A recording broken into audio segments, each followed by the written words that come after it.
बात है उन दिनों की जब देवानंद स्टार नहीं बने थे। फिल्मों की तलाश में, काम की तलाश में बंबई की सड़कें नाप रहे थे। एक जगह से दूसरी जगह स्टूडियो पहुंचने में लोकल ट्रेन्स में सफ़र किया करते थे।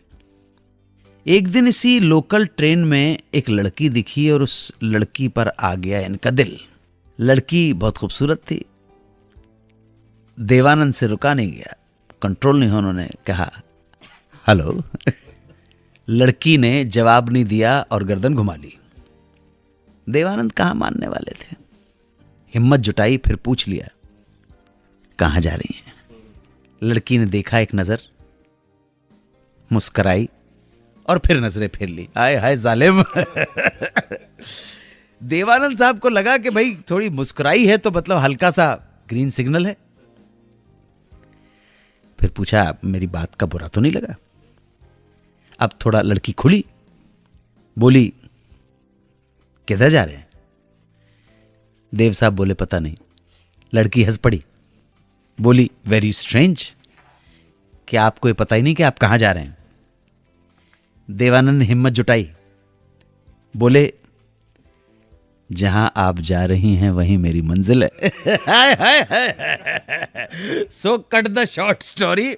इसके बाद देवानंद उस लड़की की तारीफ करते हुए उन्होंने सब बोला कि तुम दुनिया की सबसे खूबसूरत लड़की हो। जैसे भी जो भी मर्दों के पास हुनर होते हैं, तुम्हें खुद पता नहीं है कि तुम कितनी खूबसूरत हो, वगैरह वगैरह। लड़की शर्मा गई। देवानंद की आंखें गड़ गईं उसके चेहरे के ऊपर और पता ही नहीं लगा कि कब ट्रेन पहुंच गई चर्च गेट। लड़की उतरी, जाने लगी।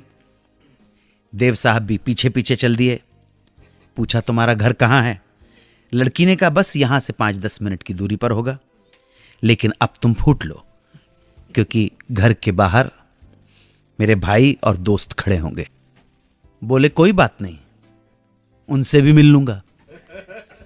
लड़की बोली मेरा बॉयफ्रेंड भी वहां होगा, उससे मिलकर करोगे क्या तुम। अब चौंकने की बारी देवानंद की थी। बोले बॉयफ्रेंड, हाँ ठीक ही है, हर खूबसूरत लड़की इसकी हकदार होती है और तुम तो बहुत खूबसूरत हो और तुम्हारी जिंदगी में कोई है। मुझे लगा कि कोई नहीं होता तो मैं हाजिर था। और ये कहकर अलविदा कहते हुए जब देव साहब वहां से निकलने लगे तो लड़की ने कहा नाम नहीं पूछोगे। देवानंद ने कहा बस नाम को अनजान ही रहने दो, और ये कहकर वहां से चले गए। बात आई गई हो गई। तू नहीं तो और सही, और नहीं तो और सही। इस घटना के 8-9 साल बाद देवानंद स्टार बन गए।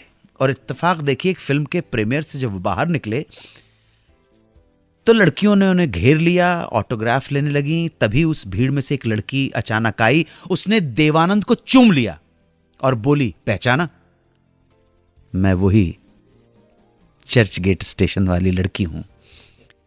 एक झटके में देव साहब को सब कुछ याद आ गया और उन्होंने भी पूरी भीड़ के सामने उस लड़की को चूम लिया।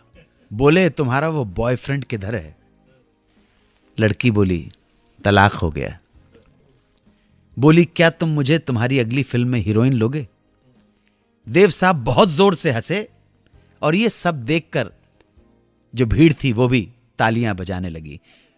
प्रेस के कैमरे फ्लैश चमकाकर फोटोज लेने लगे। इसके बाद देव साहब उस लड़की के साथ बचते बचाते कहीं निकल गए। अब कहां निकल गए, निकले कि नहीं निकले, और निकले तो कहां पहुंचे, ये तो देव साहब ही जाने। हमने जो किस्सा सुनाया वो देव साहब की ऑटोबायोग्राफी से। गुरुदत्त को महमूद मियां बहुत मानते थे, उनकी कही किसी बात को मना नहीं करते थे। लेकिन एक दिन गुरुदत्त ने उन्हें ऐसा क्या कह दिया कि महमूद उन्हें मना करके वहां से निकल गए। महमूद और गुरुदत्त का एक किस्सा क्या था, जानने के लिए सुनते रहिए सुहाना सफर विद अन्नू कपूर।